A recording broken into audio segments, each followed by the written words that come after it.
네, 이렇게 간밤에 있어도 소식들 먼저 전해드렸는데요. 그렇다면 시장 상황 어떻게 마무리됐을지 자세하게 들어보겠습니다. 김민아 캐스터 마감 상황 전해주세요. 네, 유럽 증시는 22 포럼의 매파적인 발언에도 불구하고 결국에는 상승한 채로 거래를 마쳤습니다.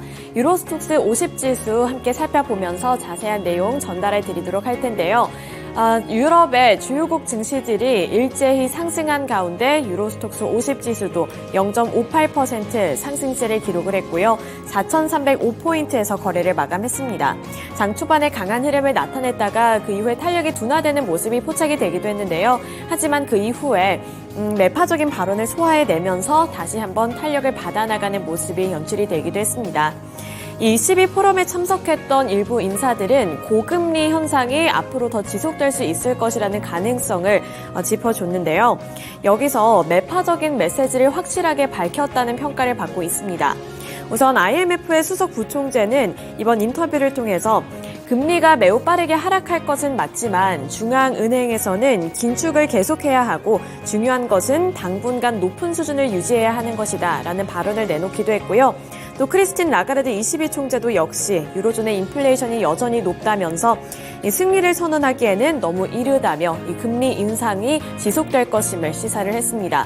이렇게 매파적인 발언이 나왔지만 시장은 별 타격이 없이 잘 소화해내는 모습이 나타났다는 점 시장의 특징으로 잡아보실 수가 있습니다. 네, 이어서 원유 선물 가격 흐름 살펴보도록 하겠습니다.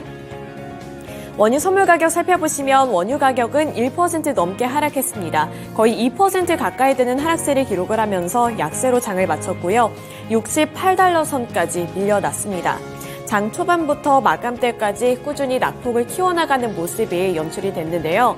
지정학적인 리스크를 해소를 했다. 긴장이 소멸이 됐고 또 시장에 다시 긴축 위험으로 고개를 돌리면서 유가는 하락 압력을 받고 있다는 분석이 나오고 있는 건데요.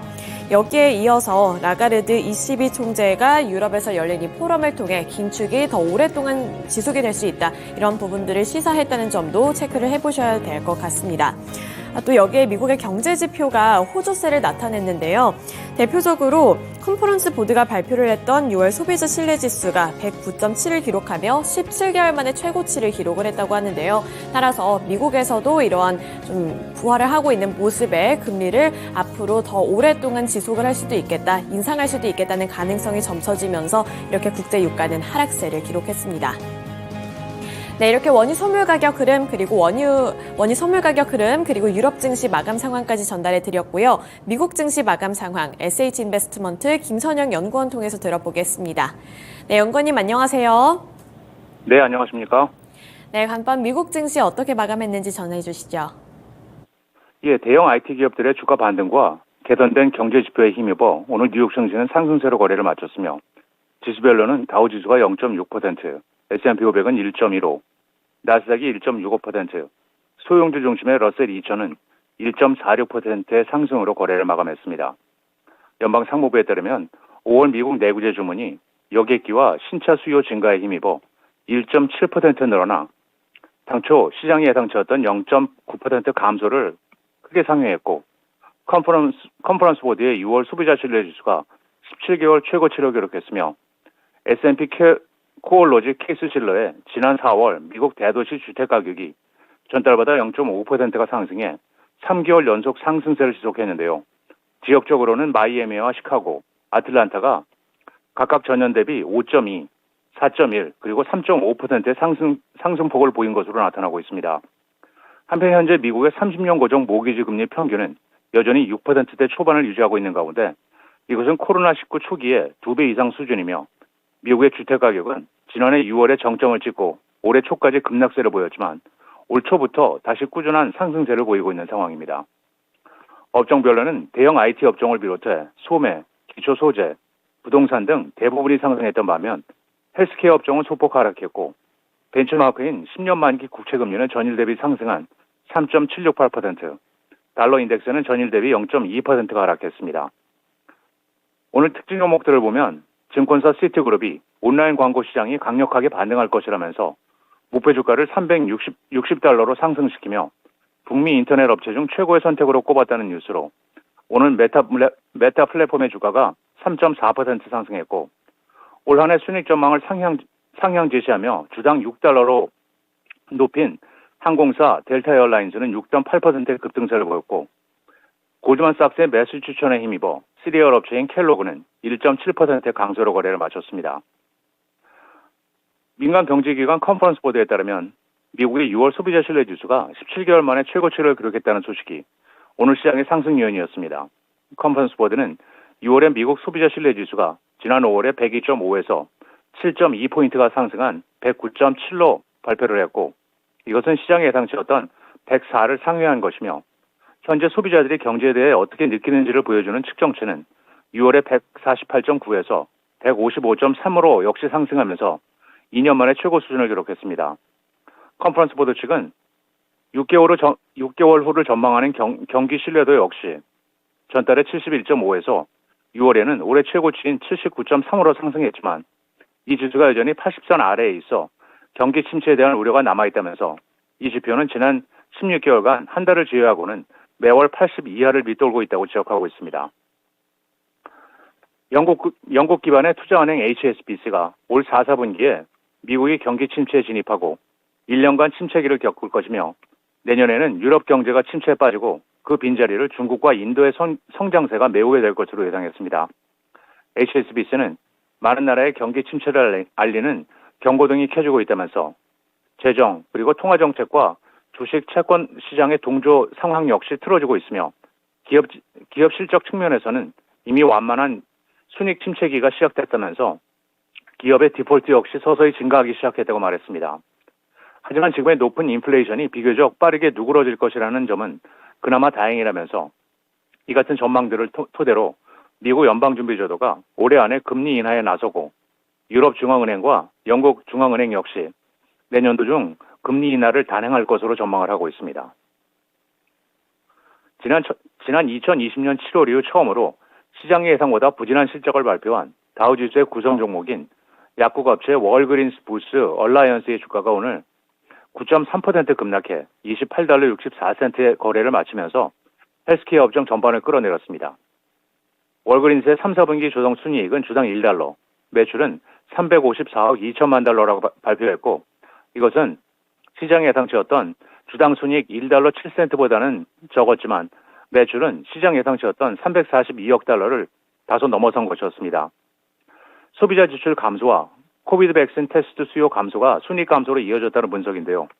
코비드 백신을 제외한 소매 약국 및 건강관리 부분의 성장으로 인해 매출은 기대치보다 증가했다고 회사 측은 설명하면서 이번 회계년도 이익 지침을 종전의 주당 4달러 45센트에서 4달러 65센트 범위에서 4달러에서 4달러 5센트로 대폭 하향 제시했습니다. 마지막으로 내일은 모기지 은행협회 주간 모기지 신청 건수, 에너지청의 주간 원유 재고량이 발표되고 마이크론 테크놀로지, 제너럴 밀스, 블랙베리 LTD, HB 퓰러, 내셔널 베버리지, 워딩턴 인더스트리즈, 유니퍼스트 코프, 콘세트릭스 코퍼레이션, 프랭클린 코베이, 그리고 에슬런 메디컬 잉크가 지난 분기 실적을 발표합니다. 네, 이렇게 미국 증시 마감 상황까지 함께 알아봤습니다. 오늘 말씀 고맙습니다. 네, 감사합니다. 네, 유럽 증시 그리고 미국 증시 마감 상황 전달해 드렸는데요. 이어서 전일장 국내 증시는 어떻게 마감했을지 함께 알아보도록 하겠습니다. 전일 시장에서는 코스피와 코스닥 양 지수 모두 하락한 채로 거래를 마쳤습니다. 하루 만에 이렇게 하락세로 다시 한번 전환을 한 건데요. 코스피 시장에서는 외국인과 기관의 매도세가 모두 다 나타나면서 결국에는 하락세로 거래를 마쳤고요. 2,581포인트에서 거래를 마감했습니다. 업종별로 더 자세하게 살펴보도록 할 텐데요. 전일 시장에서는 2차 전지주들이 일제히 조정을 받았습니다. 셀업체들 쪽에서도 하락세가 포착이 됐는데요. LG 에너지솔루션이 0.53% 하락하는 모습이 나타났고요. 56만 1,000원의 종가를 형성했습니다. 또 그뿐만 아니라 삼성 SDI도 결국에는 하락하며 거래를 마쳤는데요. 0.73% 하락한 67만 8,000원의 종가를 형성했습니다. LG화학 같은 경우에는 나름대로 이 셋업체들 중에서는 보합권에서 마무리를 짓는 모습이었고요. 국제 유가 그리고 2차 전지와 관련해서 영향을 받고 있는 SK이노베이션도 2.45% 조정을 받았습니다. 이러한 부분들 참고를 해보시면서 2차 전지주들의 주가 흐름 파악해보시면 될 것 같은데요. 이렇게 2차 전지주들이 결국에는 하락하며 거래를 마친 데에는 테슬라의 주가가 하락했기 때문입니다. 현재 시간 기준으로 26일 미국 증시에서 테슬라의 주가는 6%대로 급락하는 흐름이 나타났는데요. 그 이유는 골드만삭스가 투자 의견을 하향했기 때문이었습니다. 골드만삭스 측에서는 이 고평가 논란과 전기차 산업의 경쟁 심화 등을 이유로 테슬라를 향한 투자 의견을 기존의 매수에서 중립으로 낮췄기 때문인데요. 이러한 소식이 전해지면서 최근 가파르게 올랐던 테슬라의 주가가 차익 실현 매물로 인해서 급락을 했고요. 그러한 여파가 국내 증시에까지 도달을 하면서 셋업체들을 중심으로 나머지 2차 전지주들 일제히 하락하는 모습이 드러났습니다. 네, 이어서 바이오 섹터에서 셀트리온 살펴보도록 하겠습니다. 셀트리온의 주가 살펴보시면 8.66% 급락하면서 15만 800원의 종가를 형성해내는 모습이었는데요. 셀트리온과 같은 경우에는 악재 소식이 한 가지가 있었죠. 이 휴미라 바이오시밀러 관련 이슈 때문에 큰 폭으로 하락하며 거래를 마치게 된 것이었는데요. 현재 시간 기준으로 지난 23일 옵텀 RX에서 휴미라 바이오시밀러의 추가 등재를 결정을 하면서 암젠과 산도즈 그리고 BI 등의 등재가 확정이 된 바 있습니다. 이번 상황은 국내 휴미라 바이오시밀러를 판매하는 업체들에게는 부정적인 영향이 미쳐질 것이다. 이러한 분석이 많이 나오고 있는 만큼 셀트리온의 경우에도 8%대 급락하는 모습이 나타났습니다. 여기서 이제 남은 이슈는 익스프레스 스크립츠에서의 국내 업체의 등재를 기다리는 것뿐이라는 증권사의 분석 내용도 확인해 볼 수가 있었는데요. 따라서 셀트리온과 셀트리온 그룹주들이 전일 시장에서는 일제히 급락하는 모습이 연출이 됐습니다.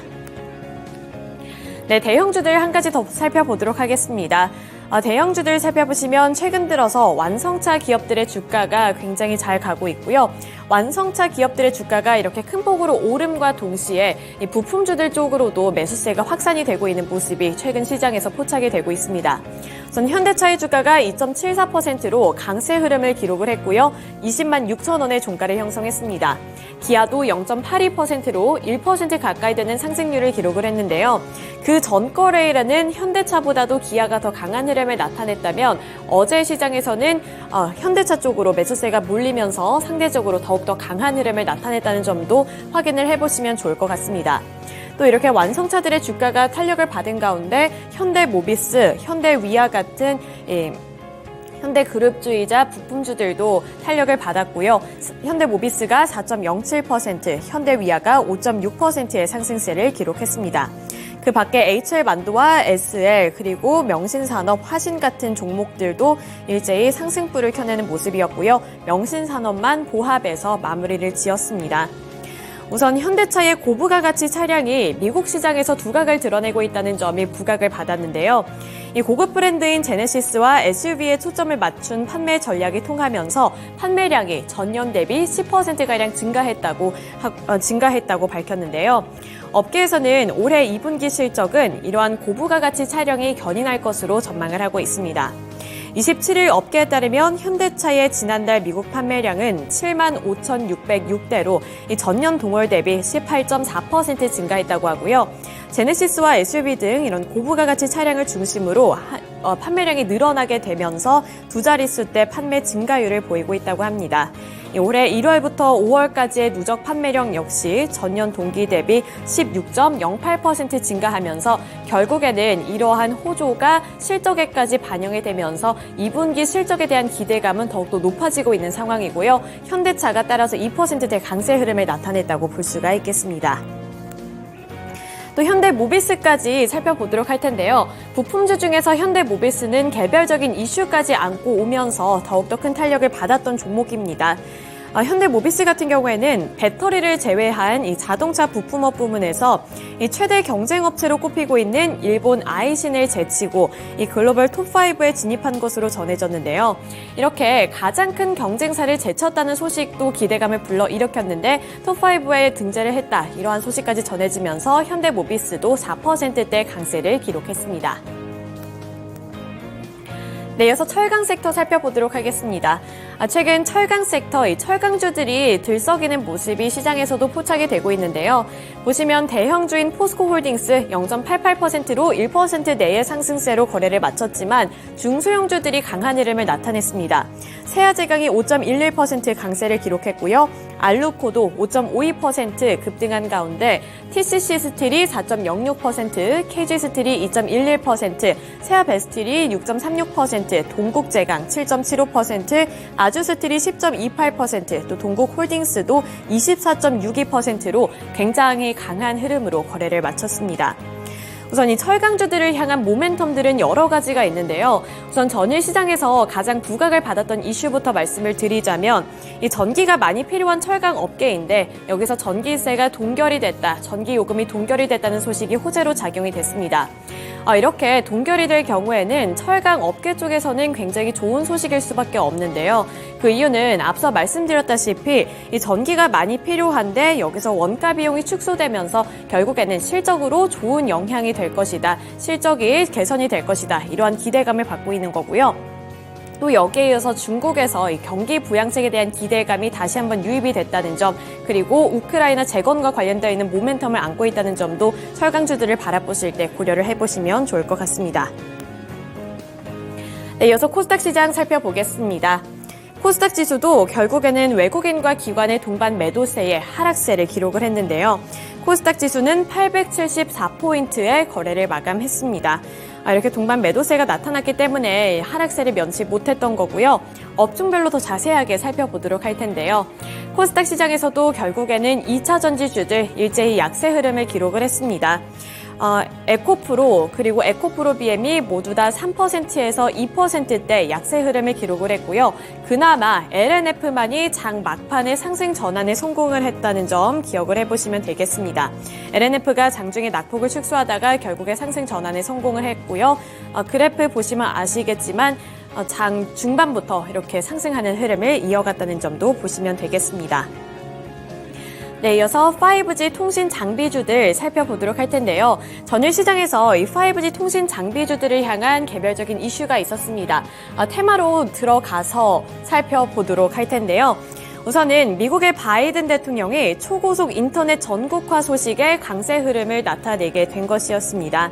조 바이든 미국 대통령은 이 초고속 인터넷의 전국화를 위해서 400억 달러, 하나로 봤을 때는 약 52조 원을 투입하겠다는 방침을 밝혔는데요. 이런 소식에 국내 증시에서도 이렇게 통신 장비 업종들의 주가가 일제히 강세를 기록을 했습니다. 보시면 아시겠지만 와이어블이 29.9%로 강세 흐름을 나타냈고요. 라이콤도 굉장히 강한 상승세를 나타낸 가운데 나머지 관련 종목들 대체적으로 상승하는 흐름으로 거래를 마쳤다는 점도 살펴보시면 되겠습니다. 어제 시장 보시면 전반적으로 두 자릿수대 상승률을 기록했습니다. 네, 이렇게 코스피 시장 그리고 코스닥 시장에서의 특징주들까지 함께 알아봤고요. 지금까지 마감 상황 전달해 드렸습니다.